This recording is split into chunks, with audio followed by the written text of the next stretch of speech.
Hey everyone, and welcome to your carrier update presented by PowerFleet. So I wanted to jump into the volumes because we have finally hit that little trough point that I was talking about last week in terms of volumes dropping off a cliff here in the third week of January. Now, I do believe that that is related to the Martin Luther King Jr. holiday, where not everybody takes the day off, but there are a large portion of the population that will take a little bit of a breather this week, specifically on Monday. So that should impact overall freight volumes throughout the week, as we do see a slight retraction, about a 2 to 3% retraction in volumes overall throughout the rest of the week. Now, it shouldn't last for very long, but we want to see, one of the things I want to see this year is what are we doing year over year in terms of overall trends.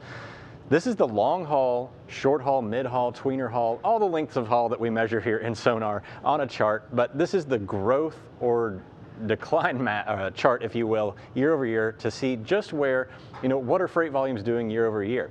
The long haul volumes are that and short haul, the only two that are growing year over year. We've got a 4% increase in long haul freight volumes versus this time last year, and a 1% increase in short haul freight volumes. Now, what does this mean for carriers moving forward? Well, the more long haul freight there is, that's going to be a lot more disruptive to the freight market environment. So you're going to have a lot more trucks leaving. They're going to exit more than a day away from the original market.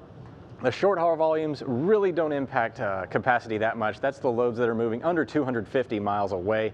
That's within a day's reach. You can go out, come right back, and it doesn't really disrupt the market that much because you don't have a lot of moving parts. So we're going to watch this moving into the year to see if we do have more growth in the long haul sector versus the shorter haul freight in the country.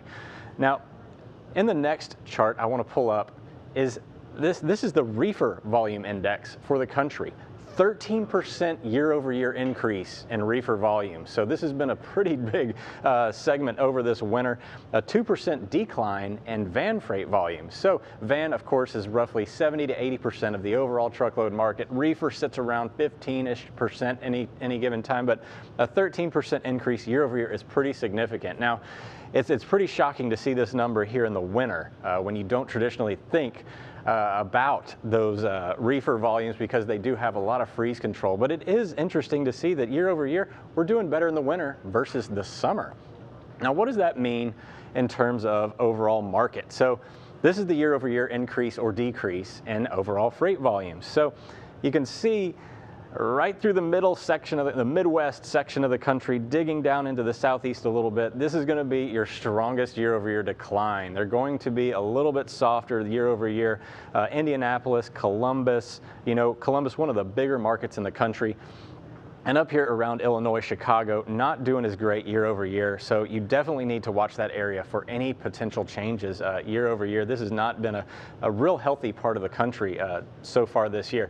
Now, out here in the East Coast, around the Northeast, a lot of activity moving so far. So I've talked about the long haul or the long-term trends. Let's look at some of the shorter-term trends. Now, this is the week-over-week change in tender volumes, if you will. So again, the Midwest starting to pick up a little bit more versus last week. You've got Savannah market down here picking up just a slight bit. Atlanta's up 1.8%. Harrisburg, Pennsylvania continuing to disappoint, really retracting off that strong Christmas activity that we saw. But looking at the Mobile market down here for your market of the day, we can see tender volumes spiking.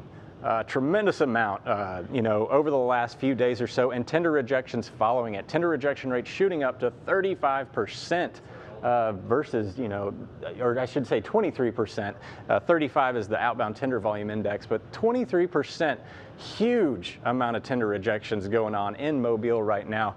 So make sure if you are a carrier operating in this market today, you do keep your rates a little bit more elevated moving into the next few days or so, because you definitely don't want to take that call and then reduce your margins, and then you're stuck, hauling something for about 15 to 20% cheaper than you would normally have made it. So anybody operating on the Gulf Coast today, make sure that you are aware of the Mobile market. And that'll do it for today's Carrier Update. The comprehensive logistics offerings from PowerFleet cover in-cab ELD, fleet management, trailer tracking, cargo monitoring, and tracking other assets such as chassis and intermodal containers. Power up your operations with PowerFleet.